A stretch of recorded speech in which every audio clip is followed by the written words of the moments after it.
Halo teman-teman, selamat datang dan bertemu lagi bersama kami di Herianto Basir YouTube channel, di mana kami selalu sharing atau berbagi pengetahuan tentang ilmu hukum untuk Anda semua. Nah, sebelum kita mulai, saya mengingatkan kepada teman-teman nih untuk share, like, dan subscribe juga video kita atau YouTube kita, dan jangan lupa di-share ke teman-teman biar ilmu yang kita bagikan juga bermanfaat bagi sebanyak-banyaknya orang. Nah, gitu. Tetap semangat untuk belajar. Nah, di video sebelumnya kita sudah bahas atau sharing tentang mazhab legisme.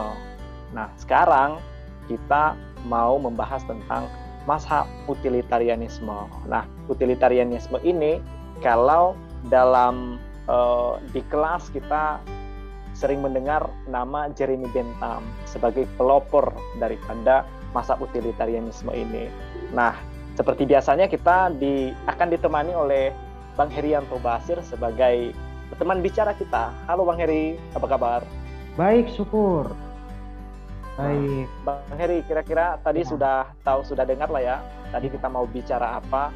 Nah, langsung aja Bang, ini sebenarnya bagaimana sih ide pokok atau pikiran daripada Jeremy Bentham ini tentang utilitarianisme ini, Bang? Ya, jadi sangat sederhana sekali ya untuk menjelaskan terkait dengan aliran hukum atau mazhab hukum utilitarianisme. Jadi gini, Mas Syukur. Jadi aliran ini itu mengedepankan asas manfaat hukum ya. Jadi mengedepankan daripada asas manfaat atau kemanfaatan hukum. Jadi yang dimaksud dengan kemanfaatan itu apa, kan gitu pertanyaan. Ya, dimaksud dengan kemanfaatan itu adalah kebahagiaan yang dirasakan masyarakat. Jadi hukum itu ada, nah itu berindikasi nggak terhadap kebahagiaan yang ada di dalam masyarakat. Nah, seperti tadi yang disampaikan Syukur, bahwa aliran hukum ini itu dipelopori oleh Jeremy Bentham. Terus ada John Stuart Mill dan ada Rudolf von Jhering. Nah, prinsipnya adalah bahwa manusia itu kan akan melakukan tindakan untuk mendapatkan kebahagiaan kan yang sebesar-besarnya. Prinsipnya manusia itu pengennya senang, pengennya happy, pengennya bahagia. Nah, kan gitu. Jadi untuk mengurangi penderitaan, maka dia melakukan suatu upaya, kita gitu. Sehingga upaya untuk kebahagiaan ini harus diakomodir oleh hukum yang membuat aturan untuk manusia itu sendiri. Gitu. Nah, jadi kesimpulannya, hukum atau undang-undang itu harus mampu memberikan kebahagiaan atau nilai manfaat bagi sebagian masyarakat besar atau majority sebagian besar. Loh, kenapa kok majority? Kenapa ada dikotomi antara sebagian besar dan sebagian kecil, mayoritas minoritas? Kenapa terjadi seperti itu? Kan gitu, muncul pertanyaannya kan seperti itu kan akhirnya. Ya. Ya, kenapa ada dikotomi mayoritas minoritas terkait dengan happiness values ya, yang menjadi pertimbangan dalam membuat hukum? Ya karena tidak mungkin Anda atau sistem itu menghendaki bisa mengakomodir kebahagiaan setiap orang secara mutlak. Itu kan mustahil. Nah, jadi titik beratnya nilai manfaat itu dirasakan nggak sebagian besar daripada masyarakat itu. Karena hadirnya hukum sendiri itu kan sebenarnya ada ketidakpuasan kan. Ya, oke. Karena manusia itu kan menghendaki kebebasan sebenarnya. Nah, hukum itu memberikan batasan-batasan. Kan seperti itu. Ya kan, mana yang dilarang dan tidak. Jadi unsur kemanfaatan yang ditimbulkan itu lebih besar apa? Lebih besar pertimbangannya bahwa ini memberikan manfaat nggak kepada sebagian masyarakat. Seperti itu. Jadi penilaian baik atau buruknya suatu peraturan perundang-undangan itu dinilai dari seberapa mampukah produk hukum itu memberikan nilai kebahagiaan bagi sebagian besar masyarakat. Itulah yang disebut dengan mazhab utilitarianisme. Utilitarianisme. Nah, ya tadi inti pikirannya, sebenarnya gagasan pokoknya sebenarnya bahwa ya hukum itu adalah hukum yang memberikan nilai kemanfaatan. Ya, kemanfaatan ini ya memberikan kebahagiaan kepada manusia. Nah, Bang Heri tadi sempat, kalau saya sempat nangkap tadi, Bang Heri sempat menyebutkan ada tokoh lain selain si Jeremy Bentham ini. Nah, kira-kira bagaimana juga pandangan mereka tentang utilitarianisme ini selain Jeremy Bentham ini?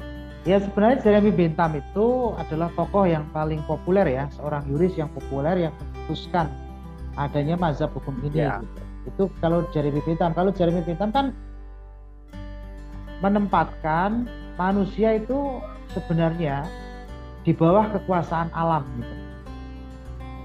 Di bawah kekuasaan alam. Jadi memang manusia itu menghendaki adanya kebahagiaan. Di dalam hidupnya itu ya tentu ada kebahagiaan, ada kesusahan. Karena ada kesenangan dan kesusahan, maka manusia harus punya gagasan bagaimana menciptakan kebahagiaan. Ya kan gitu, dalam menjalani hidupnya sehingga mempengaruhi perkembangan di dalam hidupnya. Jadi siapa yang berniat membebaskan diri daripada kesedihan, maka dia harus mengupayakan.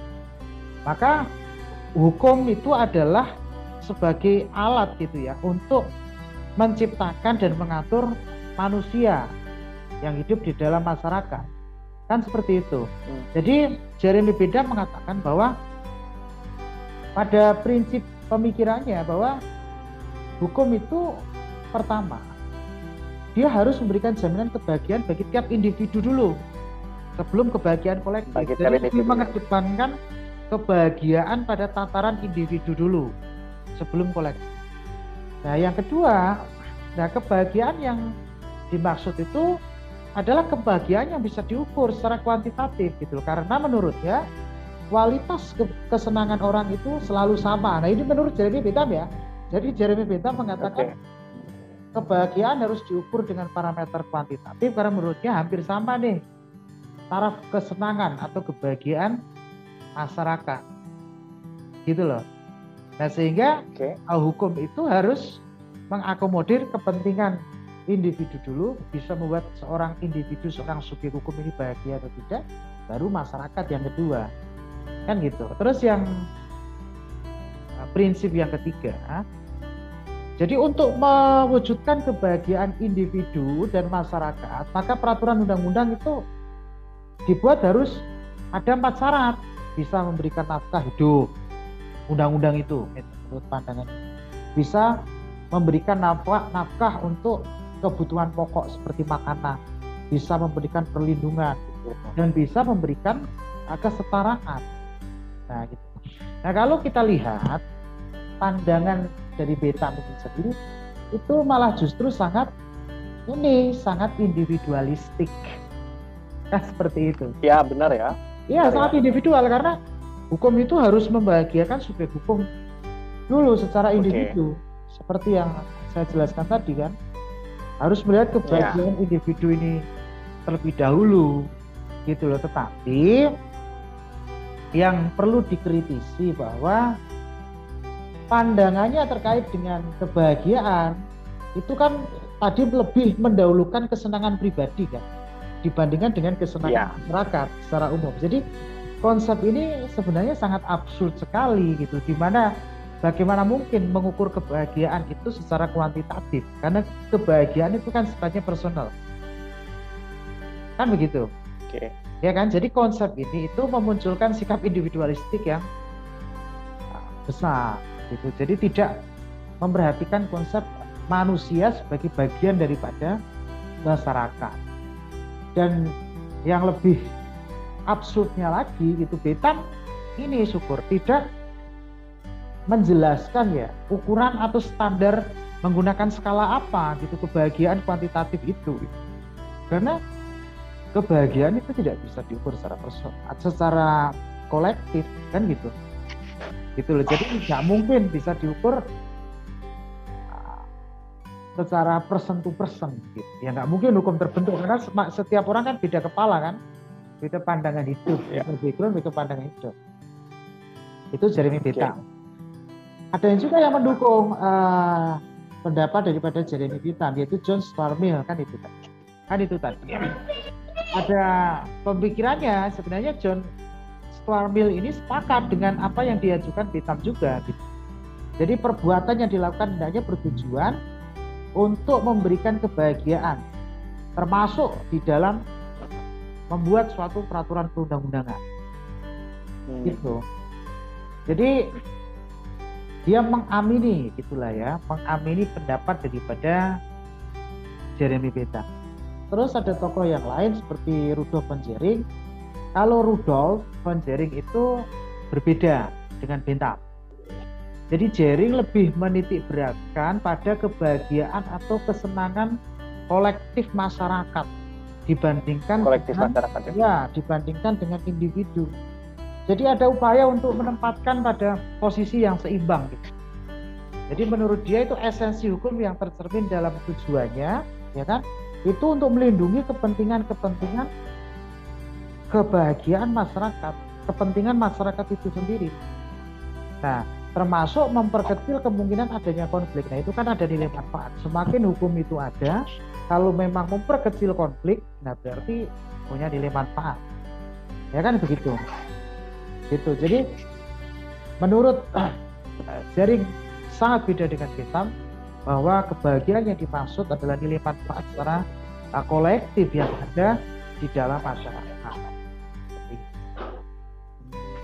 Nah, Bang Heri, berarti di sini kita bisa lihat ya, bahwasannya ya bahkan mazhab yang sama terdapat pandangan yang berbeda. Nah, kalau tadi si Jeremy Bentham dengan Stuart Mill, ya kan mereka mengatakan bahwa ya hukum itu harus mementingkan memberikan kebahagiaan individu dulu. Nah, nanti kalau sudah individunya sudah bahagia begitu, nanti baru ada kebahagiaan kolektif masyarakat. Nah, sedangkan si von Jhering, ya kan, von Jhering ini dia bilang wah, hukum ya harus memperhatikan kebahagiaan kolektif masyarakat gitu, bukan tidak lebih menitik beratkan pada kepentingan individu saja. Gitu. Nah, tapi di lain sisi gitu Bang, yang kita coba pertanyakan sekarang adalah bagaimana sih latar belakang lahirnya daripada mazhab utilitarianisme ini? Iya, itu ada suara adiknya tuh. Kayak gini, syukur. Jadi gimana latar belakang tertentu itu respon daripada suatu produk hukum yang kadang ada produk hukum tetapi tidak memberikan nilai manfaat. Seperti apa contohnya? Nah, ini kan baik hukum itu bentuknya tertulis atau tidak, yang penting ada nilai manfaat. Sebenarnya yang ditekankan Bentham dan kawan-kawan yang menganut aliran ini, kawan-kawannya mereka ya, hidupnya udah sekian 1000 tahun yang lalu gitu. Nah, jadi tentunya bukan kawan kita. Nah, kawan-kawannya Bentham yang menganut aliran mazhab itu tadi, bahwa iya, dia lebih menekankan bahwa hukum itu harus ada nilai manfaat. Jadi hukum itu jangan ada tapi tidak ada nilai fungsinya gitu. Jadi menitikan pada fungsi gitu. Jadi sebenarnya walaupun mazhab ini tidak ada, ya hukum tentu berfungsi. Indikatornya menampilkan kebahagiaan. Kalau secara individu itu absurd ya, kalau menurut pandangan saya itu absurd. Seperti yang Jeremy Bentham katakan tadi, the first is happiness, individual happiness gitu. Kebahagiaan individu itu the first, and the second baru society atau masyarakat. Nah, berbeda dengan Jhering. Kalau Jhering agak masuk akal. Jadi yang menentukan nilai manfaat kebahagiaan daripada hukum itu adalah masyarakat atau domain publiknya. Itu agak masuk akal. Karena memang orientasi daripada hukum kan salah satunya ketertiban. Kalau masyarakat tertib, otomatis secara kolektif aman kehidupan kan gitu. Merasa ada perlindungan. Nah, itu kan berfungsi. Nah, itu respon terkait dengan produk hukum baik yang sifatnya sociological jurisprudence yang menitik beratkan pada pengalaman empiris atau hukum yang ada di masyarakat, itu punya nilai manfaatnya bagi masyarakat itu sendiri. Terus hukum yang tertulis dalam mazhab positifistik. Nah, kira-kira hukum yang tertulis yang berbentuk hukum tertulis seperti undang-undang atau peraturan undang-undangan itu ada nilai manfaatnya enggak? Atau jangan-jangan ada hukum tapi enggak ada nilai manfaat? Jadi mazhab ini itu menitik beratkan kepada hukum yang memiliki asas kemanfaatan. Itu entah itu bentuknya seperti apa, yang penting ada manfaatnya. Baik. Nah,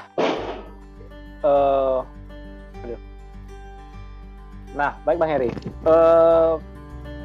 Di luar ini konsep yang tadi juga dijelaskan ya, pemahaman tentang utilitarianisme. Nah, kalau kita bawa nih dalam konteks hukum Indonesia nih, ya kan? Bagaimana sih pengamatan Bang Heri gitu, atau